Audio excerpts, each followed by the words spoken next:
Hey guys, it's Maymay and welcome to January of 2023 and Created in Christ Devotions. Today we're going to do some stuff a little bit different. I have a little analogy I want to share with you.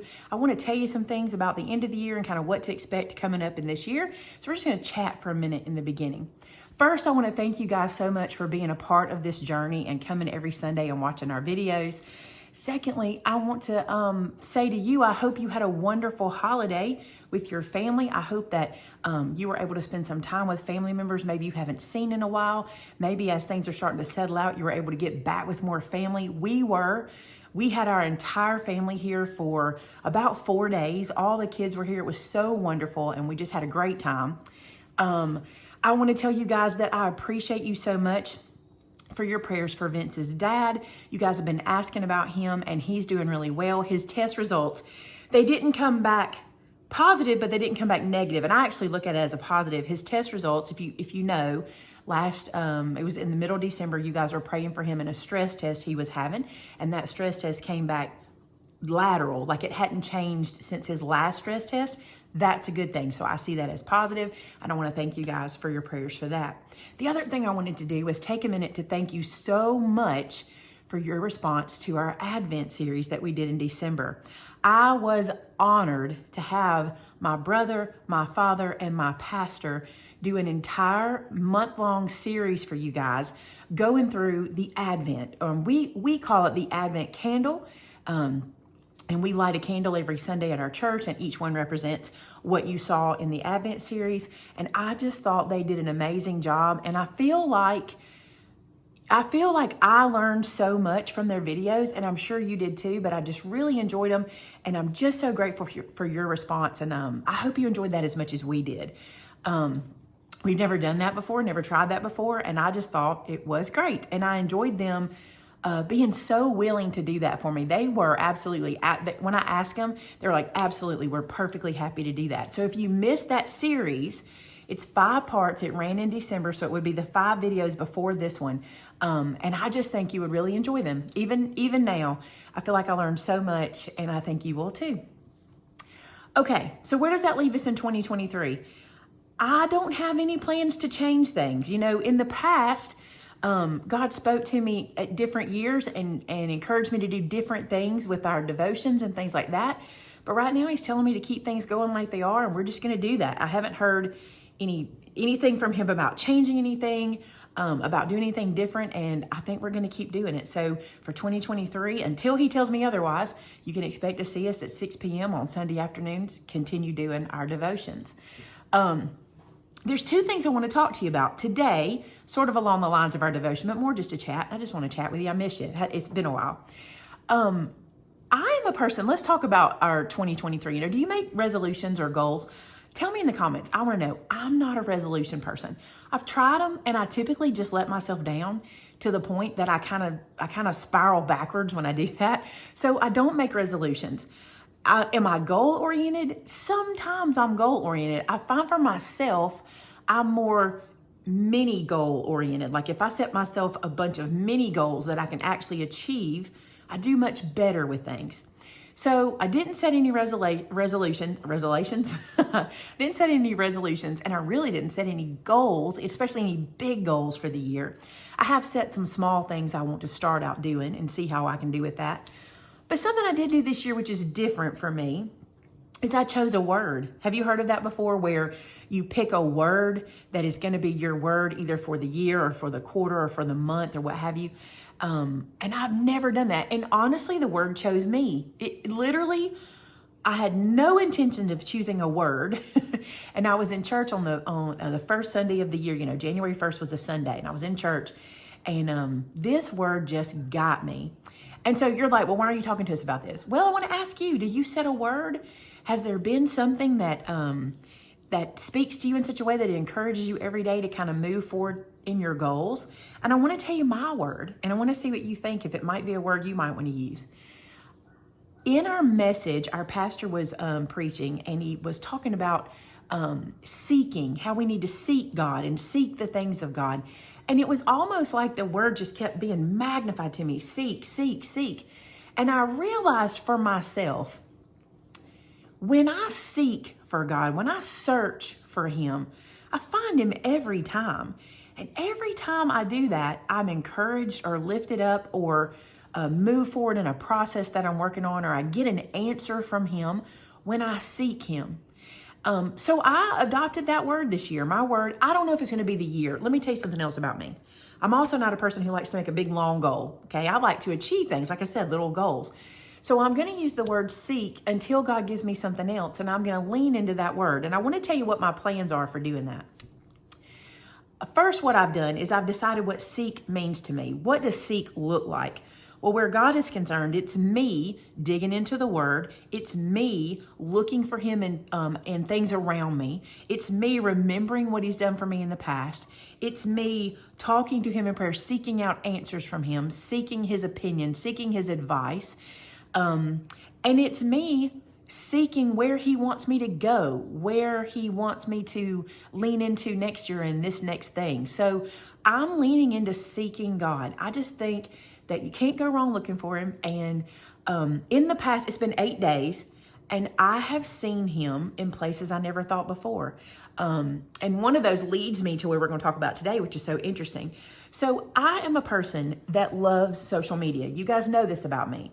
I know there's bad things about social media, but I lean into it. It's my business. It's my hobby. I love social media. Now, I try to be very careful what I take in from social media and even the platforms that I use, because I found with myself, although I love this kind of short form content people are putting out, it can really suck some time out of your day before you realize it, because you're just going and going and going. Well, I happened to be on one of those platforms recently. Vince was at a hunting lodge doing a weekend hunt. So I was here by myself and it was quiet, and I don't really watch TV, and I didn't have anything on YouTube to watch, much like you guys. The people I watch on YouTube were all on vacation, for Christmas. So I had no content to watch. And so I was just flipping through, and I was flipping through TikTok, which I do sometimes, but I don't really let myself do that very often because I feel like it can kind of get in my brain. But I run across this young lady, and I want to say this to you. I don't want to, is the word advertise? I don't want to market her just yet to you guys, because I don't know enough about her, and I don't want to send you to somebody that I have not done my research on. And it really doesn't matter who she was, but here's what was so interesting. She was a young lady who is a Christian who's also in movie and filming industry. And I mean, she just popped in my feed. What I want to share with you is what she said, and it was so good. And I'm hoping this year I can be better at this too, okay? So she told an analogy that her father used to tell her when she was younger, and she called it the snake. She called it Mr. Somebody's snake. You guys may have heard of this before, some gentleman's snake. But when she told the analogy, she called it the snake in your backyard. And what has happened is some people were not enjoying her biblical content on her TikTok. And I gotta be honest, I never hear from anybody complaining about me doing this. Like, my viewers don't complain. I think it's because we kind of give it its own space, and you can choose this content if you want it and not choose it if you don't. You guys are, you choose what you want to watch of mine pretty well, right? But she was saying that people were saying to her, you need to stop telling me what to believe. You need to stop telling me what I need to listen to. You need to stop telling me what is true, because, their thought is, it's not true for me. I don't want to hear it, et cetera, et cetera. So she told this little analogy. She said, let's say I invite you to my house for dinner, and we're having a great dinner. Everything's going well. And all of a sudden, my dog needs to go to the restroom. And she said, so I leave the table, leave you in the house. I leave the table, and I take my dog outside. And as I step outside, I see a snake. And she said, now you don't see this. You don't see anything that's happening. I see the snake outside. She said, so I decide to bring my dog back inside. I come in, and I know there's a snake out there, but I just come inside and don't say anything about it. And she said, we continue on having dinner. Everything's fine. And then at some point you say, you know what? I'm going to step outside and get a little fresh air. And she said, and I go, okay, that's great. And you head out the same door I came in, where I knew the snake was. She said, but I still have not told you about the snake. Well, you go outside and you do what you do, and you come running back in telling me, I got bit by a snake. I got bit by a snake. And then I say to you, oh yeah, I saw that snake out there. Your response to me is then, why didn't you tell me about the snake? You saw the snake and you didn't tell me. And she said, well, I thought in the analogy it is, I knew there was a snake and I knew it was true, but I just kept it to myself. There was no reason to tell anybody else in my thought or in my mind. But in the truth of the matter was, it would have saved her friend from getting bitten by a snake. And she said, and I want to carry that on even further. I want to tell you this. She said, let's say the same thing happens. And my friend says, I want to go get some fresh air. And I say to her, be careful. I saw a snake out there. You know, mind where you're stepping or what have you. And her friend says, oh, it's fine. I'm going anyway. She said, that's fine. She said, I'm not going to stop you. I'm not going to hold on to you and latch you down and make you not go outside. You made a decision.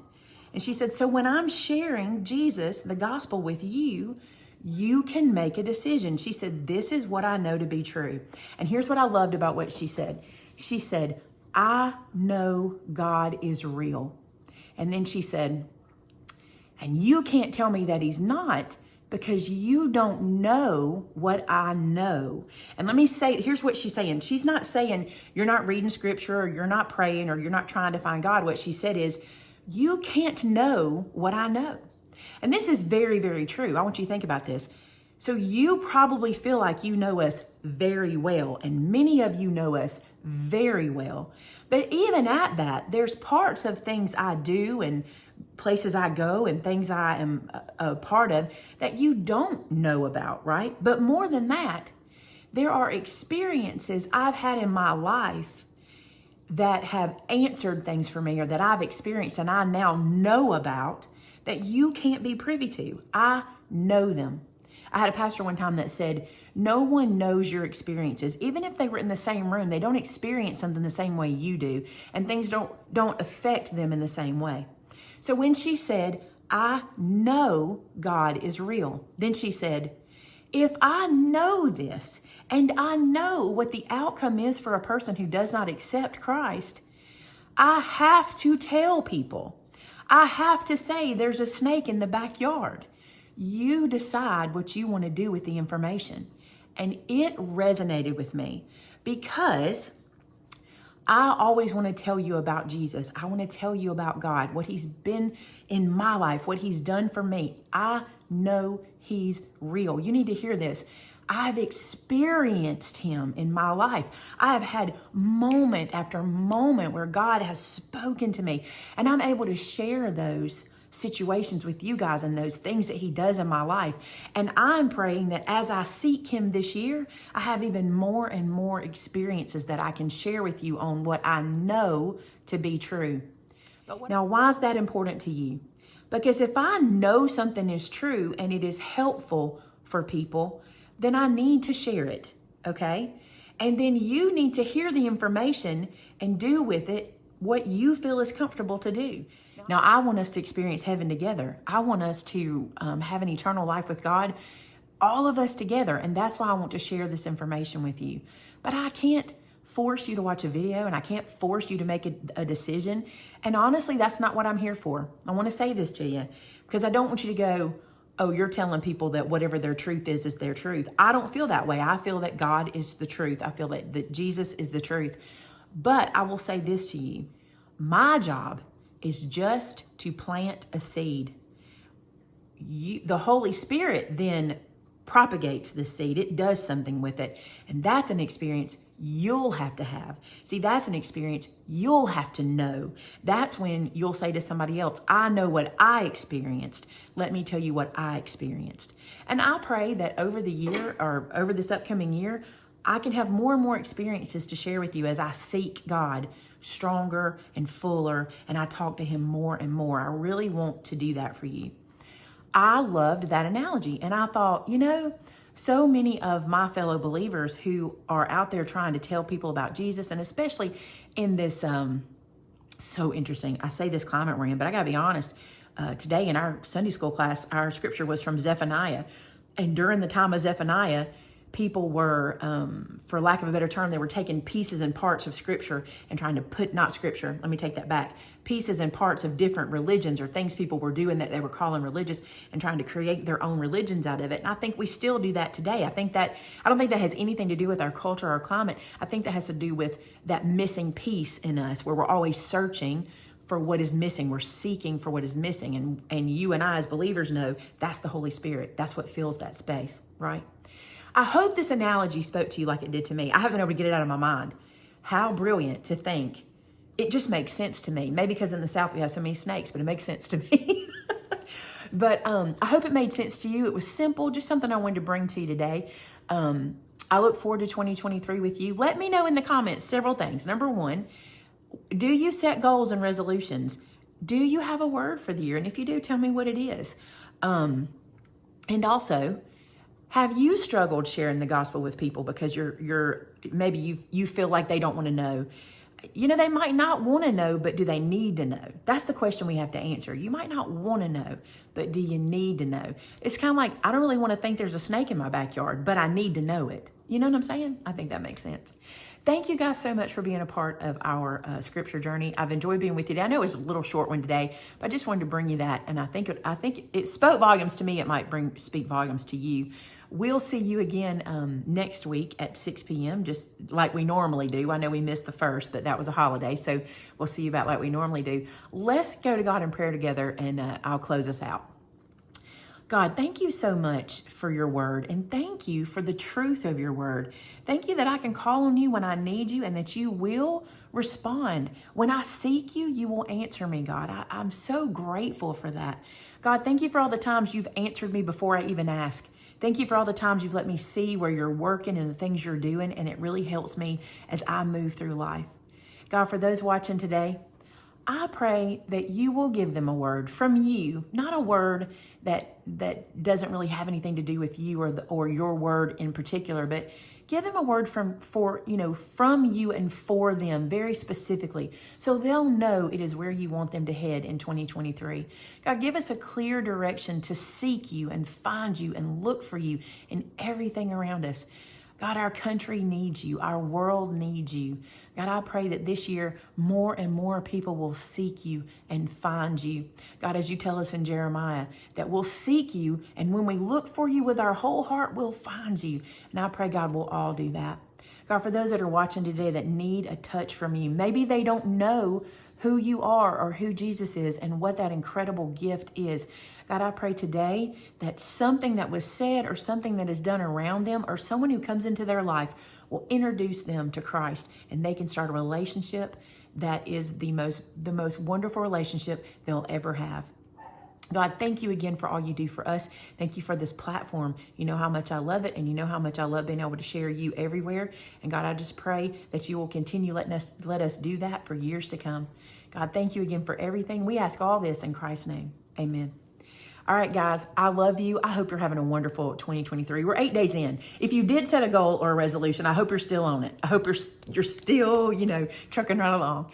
Until next week, guys. Bye now.